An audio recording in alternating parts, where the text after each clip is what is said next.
number of Republicans are calling for Donald Trump to quit, but he says there's zero chance of that. We're at an impasse. So what should Donald Trump's strategy be tonight to defeat Hillary Clinton? Here to weigh in on that is former governor of Arkansas, Mike Huckabee.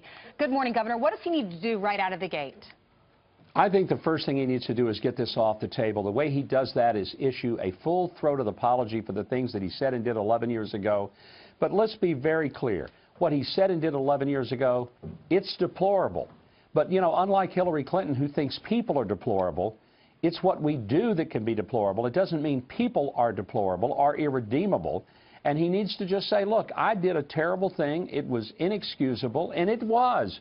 And then take that off the table. Don't blame anybody else. Don't bring anybody else's sins into it. And then get on with the debate, because the country is at stake. I care far less what he said 11 years ago than what Hillary was doing just a few months ago when she was selling out the security of this country, right, and when she was engaged in basically selling off the United States for donations to the Clinton Foundation. Right. It's going to be buried. I'm not sure Martha Raddatz or Anderson Cooper are going to bring that up much. And you don't have control of the moderators, nor do you have control of the questions. But, Governor, if you are Donald Trump, do you go to, he's indicating he's going to go right to Bill Clinton's transgressions and her reactions to it. You lived it. You're from Arkansas. You replaced him when he moved on. Should he do that? He shouldn't take the initiative, but if she draws first blood, then it's all out there.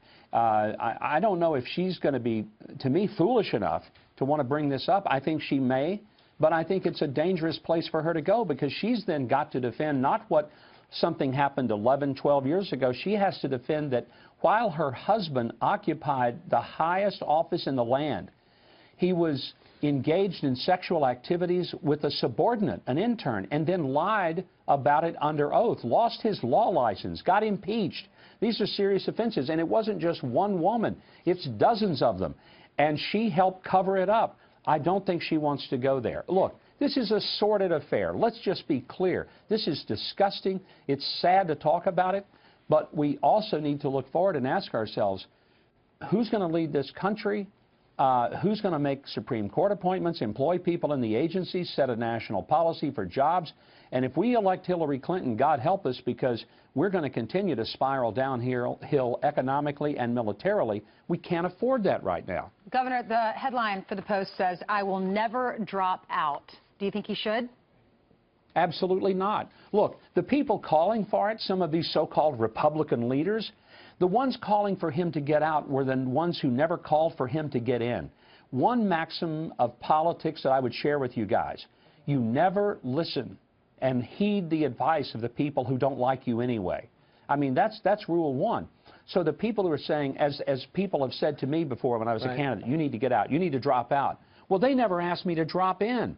So when Donald Trump's millions of supporters, the hardcore that show up by the tens of thousands at rallies, when they tell him to get out, then he needs to listen. If the RNC redirects funds, and I can't get confirmation if the Wall Street Journal is right that they are agreeing to redirect funds to Senate and House races, is it over for Donald Trump? Should they do that?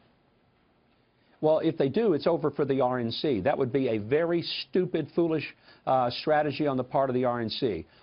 Look, I want to see us win the House and Senate, but we need all three, the White House, the House, and the Senate, to really move the ball forward. And it would be, to me, catastrophic. And the consequences for future contributions or any participation, guys like me, if you start playing that game and going to the level of your highest critic, you know, I think the RNC would be jumping into a pool of acid to do that. All right, Governor, we'll be watching tonight. Thank you for joining us. What happened? Good to talk to you guys.